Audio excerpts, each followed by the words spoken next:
Here are the headlines for Tuesday afternoon, August 20, 2024.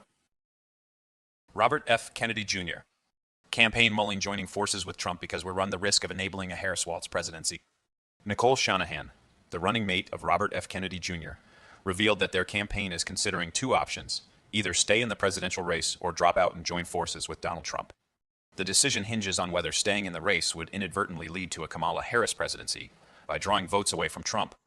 Shanahan expressed frustration with the Democratic National Committee's alleged sabotage of their campaign, including banning them from debates, manipulating polls, and using lawfare against them. Russian army captures New York. Ukrainian President Volodymyr Zelensky admitted the situation in Ukraine's east is difficult amid a Russian troop advance in the Donetsk region. Moscow announced the capture of the key town of New York, a strategically important logistics hub with a population of around 10,000. The Ukrainian military said it is doing everything necessary to protect Toretsk, a large industrial town that has long been eyed by Moscow as a prime strategic goal in the region. Meanwhile, pro-Kiev forces blew up 3 key bridges in southern Russia as part of a cross-border offensive aiming to distract and divide Russia's army. The Russian Defense Ministry announced the establishment of new military groups dedicated to protecting and stabilizing Russia's border regions, with names given as Belgorod, Kursk, and Bryansk. Chicago Democratic National Committee event features bizarre list of guests and speakers. The Democratic National Convention in Chicago has been marked by bizarre behavior from its guests and speakers, including TikTok influencer Jeffrey Marsh, who has been accused of engaging with minors online. Other notable attendees include Michigan State Senator Mallory McMorrow, New Zealand Prime Minister Jacinda Ardern, and Lieutenant Governor of Minnesota Peggy Flanagan, who boasts about her membership in a wolf clan. The convention has also featured protests from leftist groups and a mobile health clinic offering free abortions and vasectomies outside the venue. The event has been seen as an example of the Democratic Party's shift towards progressive ideology and its reliance on social media influencers to promote its message, with some attendees reportedly being paid $20,000 or more to attend and create content about the convention. Harris Democratic National Committee platform calls for radical mass amnesty for millions of illegals. The Democratic National Committee's platform calls for the passage of the United States Citizenship Act, which the Trump campaign claims would give automatic citizenship and social security numbers to millions of illegal aliens who have entered the country, including criminals, human traffickers, and gang members. In contrast, Trump's platform advocates for sealing the border and conducting the largest deportation operation in American history. Some critics believe that the Biden-Harris administration has allowed large numbers of illegal immigrants into the country with the intention of eventually granting them mass amnesty. $1 million gold bars for the first time ever. The price of gold reached an all-time high, topping $2,500 for the first time ever, making a 400-ounce bar worth $1 million. Central banks and investors are increasingly piling up gold as the dollar weakens due to inflation caused by the Federal Reserve's expansionary monetary policy. Gold is seen as a low volatility hedge against currency debasement and a protection against inflation, leading many central banks to add it to their reserves, with 583 tons added in the first 6 months of this year alone. What Milton Friedman said 5 decades ago about government spending still holds true today. Economist Milton Friedman once said that the true tax is how much government spends, not what it labels as taxes. This maxim remains relevant today, as politicians often tout their fiscal management while hiding the real cost of government spending through accounting conventions and borrowing. The true cost of government is its total expenditure, which can be paid for through taxes, inflation, or debt.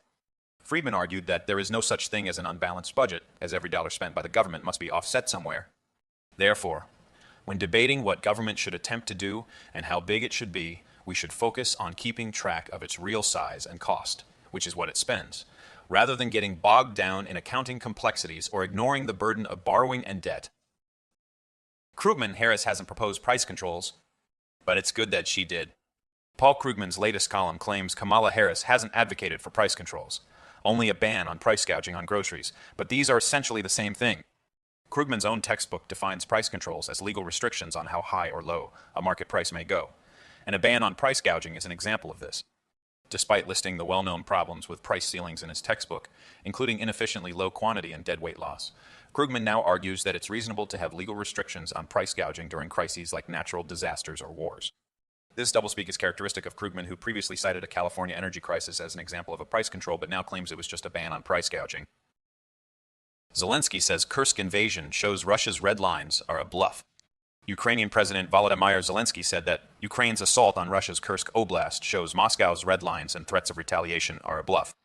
He criticized the United States and its North Atlantic Treaty Organization allies for not allowing Ukraine to use Western-provided weapons to launch long-range strikes inside Russian territory, claiming this would stop Russia's gains in eastern Ukraine. Zelensky also said that if Ukraine had been allowed to fire NATO weapons deep inside Russia, it wouldn't have had to launch the offensive in Kursk. As Israel recovers bodies of 6 hostages, victims' families blast Netanyahu for no deal. The Israeli military recovered the bodies of 6 hostages from the Gaza Strip, who were kidnapped alive on October 7, and have been identified as Abraham Munder, Alex Dancy, Chaim Piri, Yagev Bashtab, Yorm Metzger, and Nadav Popowell. The grim discovery does not bode well for the remaining 109 hostages held captive by Hamas in a raging war zone for over 10 months, with many feared already dead. Lowe's cuts full-year outlook on challenging macroeconomic backdrop hitting homeowners.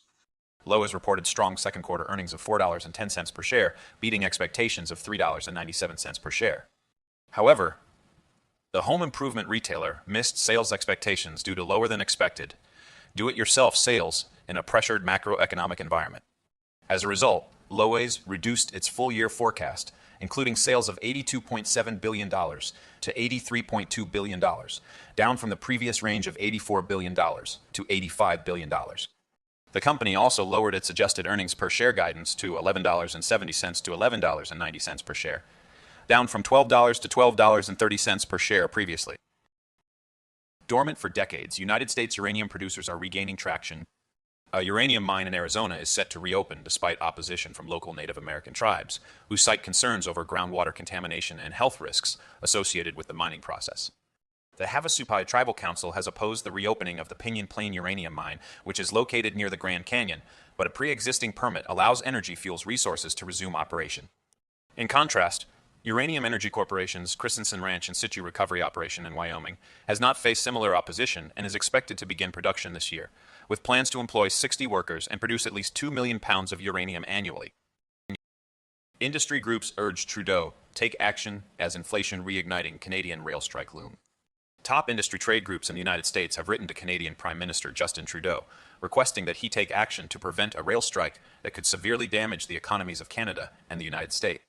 The strike, which could occur as early as Thursday, would involve over 9,000 unionized workers at 2 of Canada's largest railroad companies, Canadian National Railway Company and Canadian Pacific Kansas City Limited, which account for 80% of Canada's rail network. The agriculture industry, which ships more than 25,000 rail cars per week on these railways, would be severely impacted, with the number of rail cars being shipped potentially dropping to 0 during a strike or lockout. Did communism send Philadelphia Federal Reserve Business Survey crashing to CEO VID lows? The Philadelphia Federal Reserve's General Business Activity Index plummeted to negative 25.1 in August, its weakest level since the CEO VID-19 lockdowns, ending a brief surge in June that had suggested the economy was rebounding. The index's collapse was even more pronounced on a non-seasonally adjusted basis and was accompanied by plunges in future activity expectations, capital expenditure plans, and full-time employment, which fell to its lowest level since the CEO VID-19 lockdowns.